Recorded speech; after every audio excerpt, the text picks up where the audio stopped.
नमः भवस्य देवस्य पत्नी नमः शर्वस्य देवस्य पत्नी नमः ईशानस्य देवस्य पत्नी नमः वरुदे देवस्य पत्नी नमः रुद्रस्य देवस्य पत्नी नमः उग्रस्य देवस्य पत्नी नमः भीमस्य देवस्य पत्नी नमः महतो देवस्य पत्नी नमः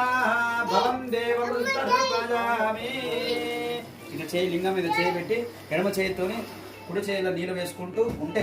కుడి చేయిల నీళ్లు లింగం మీద పడుతూ ఉండాలి. ओम भवं देवं दर्पयामि ओम सर्वं देवं दर्पयामि ओम ईशानं देवं दर्पयामि ओम वरुणे इधर తీసుకోండి देवं देवं दर्पयामि भीमं देवं ఇక్కడనే ఉన్నాయిగా నీళ్ళు ఇటున్నాయి. हेलो हेलो ओम भवं देवं दर्पयामि ओम रुद्रं देवं दर्पयामि उग्रं देवं दर्पयामि भीमं देवं दर्पयामि महतो देवं दर्पयामि भवस्य देवस्य पत्नी दर्पयामि सर्वस्य देवस्य पत्नी दर्पयामि ईशानस्य देवस्य पत्नी दर्पयामि भगवते देवस्य पत्नी दर्पयामि रुद्रस्य देवस्य पत्नी दर्पयामि